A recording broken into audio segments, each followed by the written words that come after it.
Aloha mai kako. My name is Sheridan Noelani Enomoto. Mauna Kea is a mountain on the big island of Hawaii. It is actually the tallest mountain in the world from the seafloor. Most of the mountain you do not see is actually underwater. I was moved to go to an action in Pasadena when I heard about Mauna Kea and the 30-meter telescope that they were planning to build on its summit on the northern plateau. There is also a telescope on Haleakala. Haleakala is a sister mountain, as we would say, to Mauna Kea, and they both have the challenge of things being built on a very, very sacred site or places that are considered very sacred to Native Hawaiian people. When I heard that they were going to build not only number 14 telescope on Mauna Kea on the summit, but that it would be 18 stories, 2 stories deep, 18 stories high, altogether the size of, I believe, a huge stadium, football field. You're not even allowed to build higher than 7 stories on the big island of Hawaii, anywhere. So why would we put something of that size and structure on top of one of the most sensitive ecosystems in the world, and also incredibly sacred? It doesn't make any sense in any way to me from a conservation and environmental justice standpoint, or even just protecting indigenous cultural rights and sacred spaces. Mauna Kea, as most mountains, hold fresh water. They hold our water that we need to live and drink and use every day. And if you are familiar with the way water is and watersheds, mountains are essential to that. And Mauna Kea literally holds all of the fresh water for the island. And then you're also jeopardizing that aquifer if you build a structure. Telescopes have an environmental impact by their use, the types of fuels and things that need to run, and also the waste of those chemicals or toxins go into the earth as well. And so we're really jeopardizing a lot. We have to think about, if Mauna Kea is the tallest mountain in the world, it means it holds the highest level of water in the world.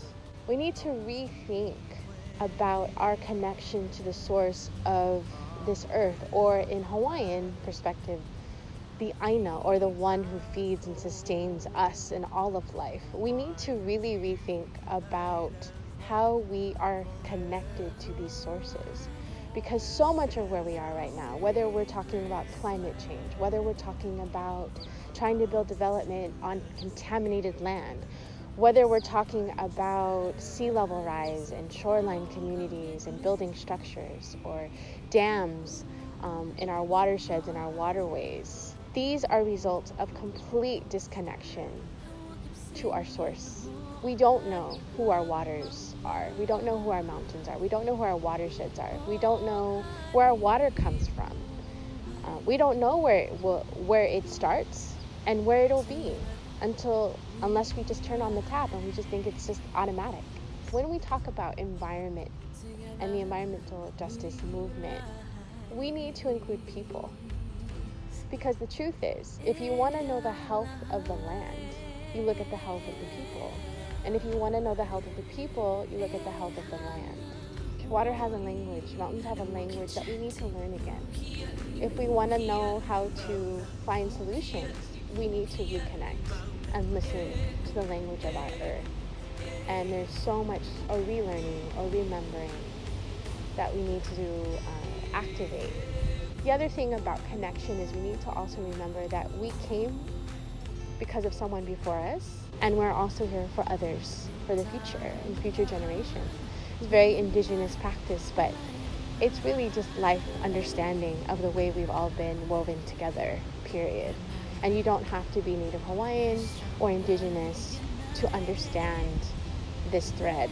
Governor Ige had announced that construction was going to begin for the 30-meter telescope on July 15th, which was a Monday. I want to give an honor to the elders who insisted on holding the line that Monday, that day when they were going to bring the machines and vehicles to do construction for the TNT. I witnessed a people, a nation of Hawaiian, Kānaka Maoli nation, healing and building and rising again. It's not about dismissing science It's not about not liking astronomy or telescopes. It could be a cultural center on the top of the summit they want to build. It could be a grocery store or a fast food chain. It doesn't belong. 18 stories doesn't belong on Mauna Kea. And when I was there, you knew exactly why it didn't. You understand that essential need to protect the mountain, our watershed. Someone said to me, you know, this isn't really about a telescope. It's about a building of a nation. It's also about a healing of a people that was supposedly not supposed to exist. Here we are, and we're still here, and we will be here. And I witnessed that. I witnessed a people who love their land, who are empowered, and who are moving forward for the future of their generations. Not only for Hawaiian people, but in many ways for all peoples, for indigenous peoples, and for the world.